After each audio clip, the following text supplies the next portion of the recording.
Hi, I'm TJ with Forensic Detailing Garage, and today we're going to be talking about how to remove damaged wrapping from a car. This video will include how to remove all types of damaged wrapping for a car. It's a universal video. So about me, I'm a disaster detailer, meaning that when a car is in really bad state, they come to me, we fix them up so they can be either reused or resold or put into auction. I don't wrap cars myself, but I've removed many wrappings in my lifetime. It's very common to get a lot of trade vehicles in here and to refurbish them so they can be auctioned back out. Now, the funny thing is, I've only removed a few wrappings from cars that were in really good state where the wrapping could come off in one piece or two pieces in large sections. Most of the cars that we work on are extremely damaged and sun damaged. So all my knowledge is in that area. We will include some of the cars that are really easy to remove. We had one recently that was really super easy. So when you remove a wrapping, you don't want to do it fast. You want to take your time and you don't want to do it rushed. The car like this Pet Barn car here that we have, I was estimating anywhere from 2 to 4 hours per panel with a total out time between 20 and 30 hours. Most likely for doing this correctly, there's going to be 3 stages. The first stage is going to be removing the wrapping. The second stage is going to be removing the glue. And the third stage is going to be polishing the car. So if you're lucky, you won't have to remove the glue and just all you have to do is remove the wrapping. But in my world, that rarely happens. Just a couple other notes. With this Pet Barn van, it's bad, but it's not that bad. The paint's still intact. The clear coat still looks relatively intact. The plastics on the car, we decided we were already totaled, so we weren't going to mess with the plastics. If you go back in the video and look, you can actually see the front bumper fender is falling off, and it would be just best to replace it instead of trying to fix it, just to keep the budget a little bit lower for our end. Next, we'll talk about the tools we'll be using and the chemicals we could be using. So the most efficient heating tools that we have is, of course, the sunlight is one. We have a blow dryer. The awesome thing about the blow dryer is it has the heat that comes out of it, and then you can also make it go cold. And that can be used in several different methods of trying to get plastic off. The downside is it usually doesn't get that hot, but the plus side is it's relatively safer compared to the heat gun. The heat gun is extremely efficient at getting plastics off, but if it's not used correctly, if you put it too close to the car, you have a chance of burning the clear coat or melting the clear coat. So you need to keep it far away. You need to know how much heat's on there. So the heat gun is a great alternative. The best, I should say the heat gun is also anywhere from $50 to $60. The best usually for doing this kind of work is the Karcher steamer. Now this is the SC5, the one I recommend for doing this kind of work because it pretty much produces endless amounts of steam. Unfortunately, the price is really high. I think it's about $1,000 or so. I think you have the SC3 and SC2. They're good from what I understand, but this is the best out of them, but at the same time, it's the most expensive. If you're gonna be doing this for one job, if you're gonna be, trying to take a bad wrapping off your car, just one time, just go with this heater or a blow dryer. This is way too excessive. Also, I'm not sure if I mentioned that this is the safest method because the steam is not going to usually not burn through the clear coat. I do want to acknowledge that there is something called a karma wheel or a stripping wheel. They're like rubber and they attach to a drill and they're used to take off wrapping. They usually are too powerful for inexperienced people to use, and we just have safer methods. I don't like using them. They're just a little bit too risky. I'm going to show you the end results of someone not using one correctly now. The customer has a car wrapped in the spinal wrapping. They try to use a karma wheel. The karma wheel is not the right tool for the job. It's a little bit too aggressive. And the vinyl is not in good condition. So this is where you use the karma wheel. And because the karma wheel is too aggressive, it actually ate right into its clear coat. So for scraping tools, the best one is our plastic razor blade. There is a tool that you put over it and it helps you to scrape things off. I always lose it. So just a plastic razor blade is a working horse. Another thing you might find helpful is some wood products. If you file a wood product down or sand a wood product down enough, you can use soft wood to get some of the things out, especially in corners and jammed areas. You have like these little skewers. So if the wood, if the vinyl is underneath like a window or something like that, the skewer might be able to get it out. Also, another thing too, when it comes to the scraping tools and stuff, is you have a metal, these are more for taking apart a car, but this can also work pretty well, trying to get up in some, underneath the windows and stuff, or behind the door. This might be a little bit helpful, but be careful with heat and metal, like with this kind of metal, it's really easy to mess up the clear coat. And then of course you have tweezers, you have different sorts of tweezers. If you're gonna be using tweezers on, to work on this kind of job and stuff like that, don't be cheap, get the more expensive tweezers. The cheap tweezers are gonna let you down, you're gonna be fighting with them too frequently. So plan on spending between $10 and $15, maybe even up to $20 for a set of tweezers for this type of work.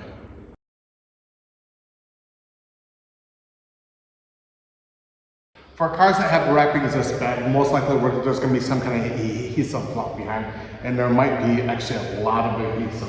So what we want to do is scale it up. You'd probably first try to see if an all-purpose cleaner works. So all-purpose cleaner makes it anywhere from 10% or 20%. I would not go with Meguiar's. Go with something like 3D or something cheaper. Meguiar's is way too overpriced right now. If you want to scale it up, and let's just say that all-purpose cleaner is not working, try the super degreaser, see if the super degreaser works. Mix the super degreaser at 10 to 20% as well, see if the super degreaser works. If you're using a super degreaser, if you're using a super degreaser, just remember to keep it away from plastics. It's not going to be friendly to plastics, so it's going to make plastics and trim turn white. We also have, this is really good, you have the 3D gum remover. It's a gum and tar remover. Give this a go and see if it works. Maybe even mix it up with a little bit of heat. If that doesn't work, we're going to start going toward our harder chemicals. So we can use an IPA solution. So this is isopropyl propionic alcohol. We again mix this at 10%. So you take 900 milliliters of water, 100 milliliters of isopropyl alcohol, put it in a container, shake it up, and see if that works. If that doesn't work, then we can go to methylated spirits. Methylated spirits, you do not want to get on plastics whatsoever. Methylated spirits is the workhorse. Most of the work you'll need to use methylated spirits. Awesome thing about methylated spirits is it's absolutely cheap. I think this container right here is $95 a bundle. Then you have these products right here. I don't have one. I think there's a product called Orange Power. It does do a good job at removing things, but since it's not really dedicated to work on a clear coat of a car, I'm always hesitant about using it, but I've seen people use the Orange Power with no problem at all. I think you can get that at Woolworths or Kohl's. It's in a small little bottle like this, and it's orange. These products contain acetone in it, so it's very important to know that they have acetone in it. So the goo offs are really good if you have this is like you stopped before acetone. I give goo off a go. Again, you can get these at Bunnings. There's different situations I use goo off. Most of the time it's going to be this bottle. I'm working in the area. I want to control where this goes because again, if this hits plastics, it's going to wet the plastics. If you're using the spray, probably just use it indoors and don't use it outside. You don't want the spray mist to get all over the place. The worst case scenario, you're not going to have a good time, is they use the acetone. Now you got to be careful with the acetone because again, extremely hard on plastics. Will definitely really mess up your plastics. And it can make some clear coats really soft. So like clear coats on maybe Nissans, Mazdas and stuff like that. So when you're working with it, it can alter the texture of the clear coat. So just be really careful and be mindful. So if you do use this, don't go in there with a plastic razor and go hardcore with a bunch of heat because you'll definitely strip off the clear coat on your car. In this photo, the black tape is going to represent the wrapping. So the first thing I want you to do is just take the plastic razor blade and put it underneath the wrapping and see how well it can pull up without using any kind of heat whatsoever. If the wrapping starts coming off without any heat, congratulations, you have an easy job ahead of you. Just go ahead and keep on working. Just work small sections and don't rip it too fast or you might damage the clear coat underneath. But if it's not coming off and it's struggling, then you might have to use a little bit of heat. So let's talk about using a heat gun. First, never pick up the heat gun by the hot end. I know it's going to be obvious. You guarantee it's probably going to happen. Always put the heat gun on the floor. The reason why is because you're going to get distracted. If it's on a table, most likely you're going to bump it and it's going to fall off. If you bump it and fall off the table, most likely you're going to try to grab it and you might end up going to the hospital. On that point, don't ever try to grab a heat gun that's falling. You're going to probably grab it by the wrong end and end up going to the hospital. The distance you want to hold the heat gun, my preferred distance is about 25 centimeters or 27 centimeters. Anything closer than 25 is a little bit too close. Anything closer to 40 centimeters is probably too far and it's not going to be effective. Once the heat gun is primed or it's at its potential, when you use it, just use it for 2 to 3 seconds on a panel. 1, 2, 3, then take it off the panel. Anything longer than that and you're risking making the clear coat melt or a little bit soft. Also, regulate to make sure that you're not getting frustrated. When I get frustrated, I put the heat on the car too long and I move in too close. So just make sure that you don't get frustrated and you're just focusing on one area. Make sure you don't get that tunnel vision. Finally, I don't have it written, but always be aware where the heat gun's facing. Sometimes you'll get distracted and maybe start facing the heat gun up and it might be pointing at the plastics. Don't do that. In this job, the heat and my fingers are doing a great job. I didn't need to use a plastic razor. The plastic razor can scratch the car. If we can remove the wrapping just using our fingers and some heat, we just want to go that route. So the whole goal right now, the whole message I'm trying to say is test it out and see how well you can do without doing the heat and the plastic razor. That's going to be the next part we'll be talking about.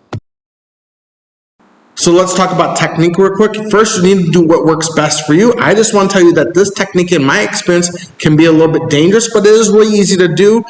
Why it's dangerous is all of a sudden you're pulling and everything's coming off really good, and you get a hard, sticky spot, and you start pulling a little bit too hard, or you have too much momentum going, you can strip the clear coat underneath it. So the alternative method I'm proposing here is taking your finger and putting it underneath the wrapping and then kind of using your fingerprint to kind of pull it up. You're kind of like rolling it and pulling it up, and you're not pulling it so fast and hard across the side. That way you have a lot more control and you're not moving too fast where the wrapping is going to separate from itself. Now, this is my roll technique. I've built this over years. This is a lot of muscle memory. So this is easy for me. It might not be easy for you. You need to figure out what's best for you and then go with it.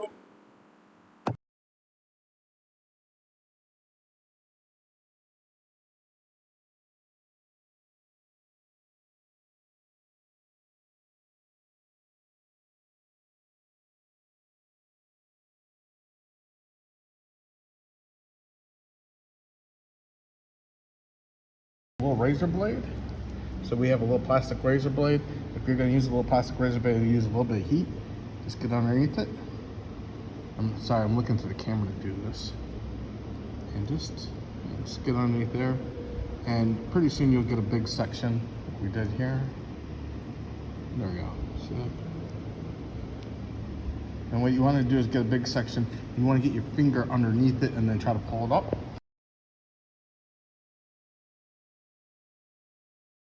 In this situation, we're going to pretend that the wrapping is really bad. It's in really bad condition. Every time I go to pull a piece, it falls apart. What I want to do is I want to take my heat gun, go over the area, and try to warm it up a little bit. Then I'm going to take my scraper and see if I can get any of it to lift off. If it can't, let's say parts of it lift off, but you're left with these tiny chunks. What happens is you might have to come in here with your wooden tool, if it's like a toothpick or something like that. Be very careful. And what you want to do is you want to get the tool underneath the wrapping, or whatever you're using underneath the wrapping. So you can see right here, this blue stuff would most likely be the adhesive. So when you're sitting there and you're working on the product, or when you're working on wrapping, you want to get the tool underneath the wrapping, but on top of the adhesive. You don't want to go under the adhesive and actually hit the clear coat. So you want to work on top of the surface. And most of the time when you're working in trash cars, you're going to have this kind of adhesive here, and that's going to be a separate problem. Don't try to tackle that problem now, just try to get the wrapping off. So we're just going to take it under here and just sit there and see what we can get to lift. And we just want to get it to lift, and we just keep on getting it to lift, and then hopefully we can try to get a small chunk at a time. This is going to take a long time. Don't do it in a rush. Be prepared. It's going to be like a puzzle. So something like an area like this might take you 2 hours. Like the size of this table, you can't say size of the table, but it might take you 2 hours. Take your time and just go with it. Don't add too much heat. There's a lot of times you can get frustrated. You get frustrated, you take the heat gun, you put it down here like this. You don't want to do that. You want to keep the heat gun about this far away. And you don't want to focus on the area too long because it's going to turn the clear coat too soft on you. So then what will happen is we lift it up, we get it all off, and then we have to worry about the adhesive that's left behind. And this is exactly how it actually usually looks like. So when you take off a wrapping and there's adhesive behind it, actually kind of looks like this. So that's the next problem that we have to address, and we address it with our chemicals. Okay, what you're looking at is I was able to get the wrapping off. Now we have a little bit of residue. I've stepped up my chemicals, so I've tried a degreaser, I've tried a bunch of different chemicals, and this chemical seems I can get it off. I don't need to use a razor blade and the chemical. I can just use the chemicals and this easily wipes off. You can see the yellow there, the residue coming kind of flaking in groups and chunks. So we want that. We don't want to use the razor blade. The razor blade's too aggressive for the situation. So we're just going to let the chemicals do their job, and every now and again you'll see me actually rinse the whole area off. I believe this is a rinse right now. That's a lot of water. And the reason why is we don't want the chemicals to build up on the lower parts of the panel. So we want to constantly clean it off so you don't have acetone soaking in an area that you're not working. I'm going to let us go ahead and just watch the video and just see what I'm doing right there. It's really easy. Later on in the next part, I'll show you what we do if the chemicals aren't working and we have to step it up a little bit.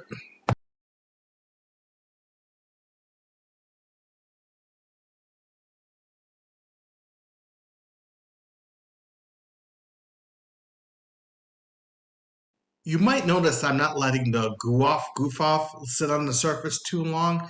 I want to control the clear coat. I don't want that product to dwell too long. So you're going to see me constantly put it on, wipe it off. I don't want it to fester. Yes, the festering will probably help get the residue off, but it also can damage the clear coat, and I don't want to damage the clear coat. So I may be being a little bit overprotective here, but I haven't had any mistakes in the car, so I didn't want to make any mistakes now by being too fast or too careless.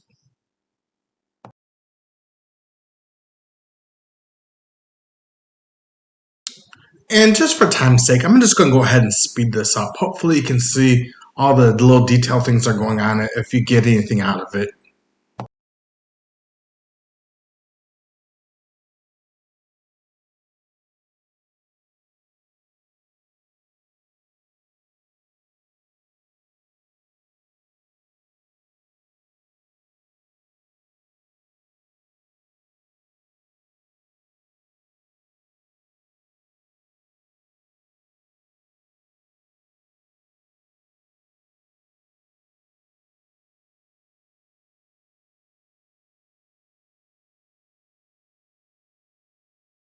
Okay, let's say the chemicals haven't worked on the residue. The residue doesn't want to move. You tried everything. Nothing seems like it's going to work.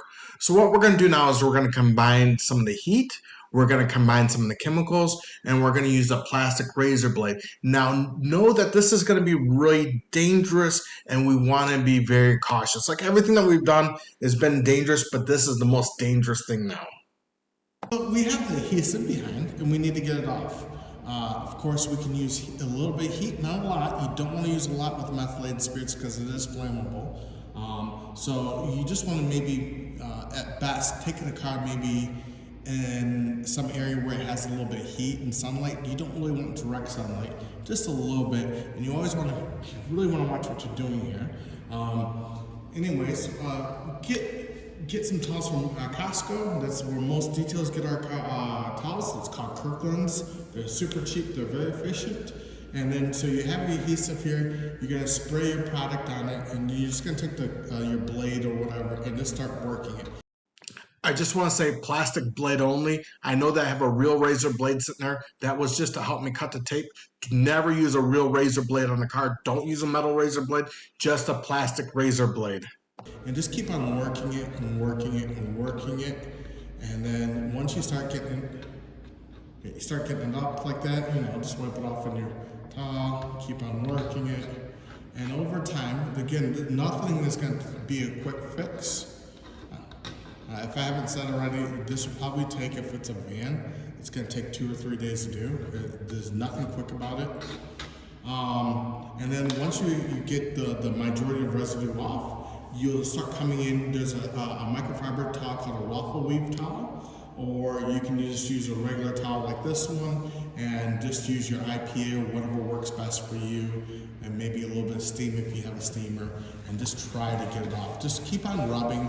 You're not going to do anything hard. You don't want to use a lot of heat because this rubbing does cause friction, and you don't want to, again, mess up the clear coat. This is always, if you do it safely, it's no danger to the clear coat, but once you start doing things quickly, the clear coat really comes in jeopardy. So just keep on rubbing over and over again, and it'll come out. With microfiber towels, if you didn't know, there's always what we call, most cases with Kirkland's and most microfiber, is you have a high side and a low side. So this right here is the low side.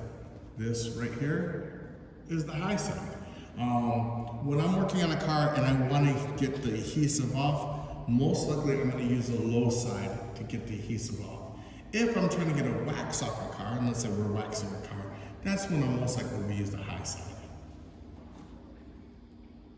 So here you're going to actually see me remove real adhesive. You're going to see me use the razor blade real quick, and then it's going to go into high speed. Now in this situation, I didn't need to use heat. Heat was a little bit too dangerous. I didn't trust it, and this is a Nissan car.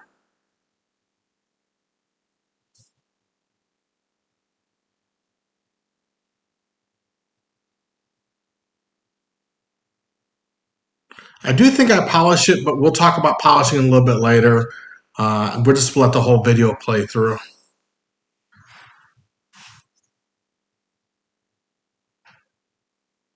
Yeah, and what I'm doing there, I'll talk about it a little bit later. Is I'm using a wool pad, so we want to probably go wool pad and a really decent heavy cutting compound, followed up by a polish.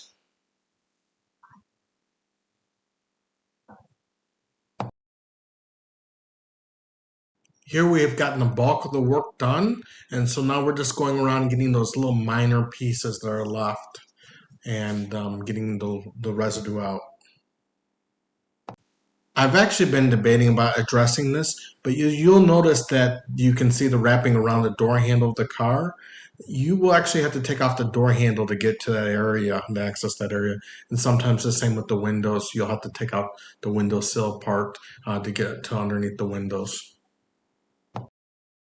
Now here's pretty much the final inspection stage. All the residue has been removed, or most of the residue has been removed, and we're just trying to find any of those small little pieces that might be around and just cleaning those up. So me and George are back here really just trying to get the car ready to be prepped for polishing now.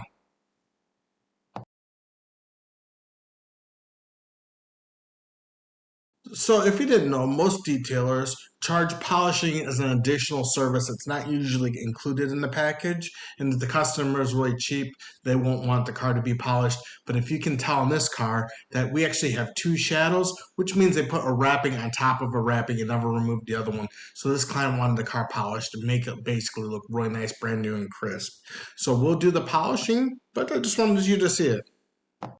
So here's me using a rotary polisher. Rotary polishers tend to be a little bit more aggressive. You get a better cut with them. And I'm just trying to figure out which polisher is going to be best. I end up actually settling with a dual action. I realized that some of the polishing that I wanted to do couldn't be done within this guy's budget. And so what we did was we settled with a dual action. Everything looks good. You barely can see an outline. It's only in certain lighting conditions. And that's just me being a perfectionist.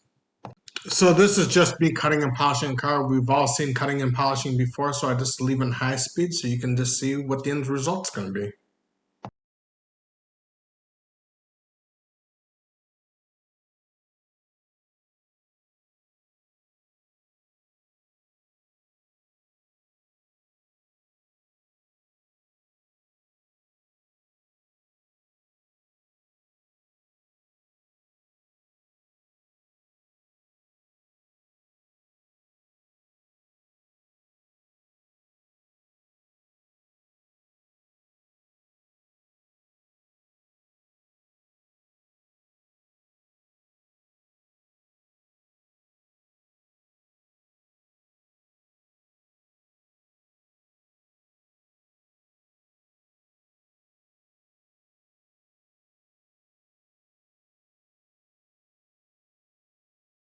I'm just trying to think if I can think of anything else. I mean, this is a big subject. We could talk about it forever. But the only other thing I can think of is when you're working on plastics, remember that the heat holds in plastics. The plastics actually hold the heat longer than metal. So you want to keep the heat gun off the plastics a little bit longer than you do on the metal. So if you're using on a metal and you're like 3 seconds up, 1, 2, 3 on, and then you wait 20 seconds, 30 seconds. On the plastics, you might want to wait 45 seconds to a minute before you put that heat back on. Plastics tend to hold the heat more and can get a little bit melty or deform a little bit quicker than anything else.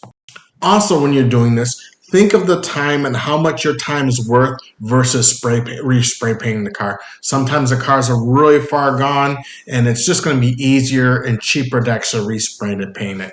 So if you're working on a bonnet and it's totally trashed, like the pet barn car, you might sit there and say, "Wow, this is going to take me 8, 9 hours to do." If my time's worth, $50 to $80 an hour, it'd just be cheaper to spend like $300, $400 to get it respray painted. If you don't know anyone in the business, it might cost you $600, $700. You need to figure out what's best for you. Just don't exceed the cost of the panel to be resprayed. I hope watching this video helped out. Remember, my way is not the only way. There's several different ways out there. Try whatever works best for you. I'm just trying to give you one idea. Again, hopefully this video helped out. I'm TJ with Forensic Detailing Garage, located here in Cranbrook, New South Wales, and I'll see you next time.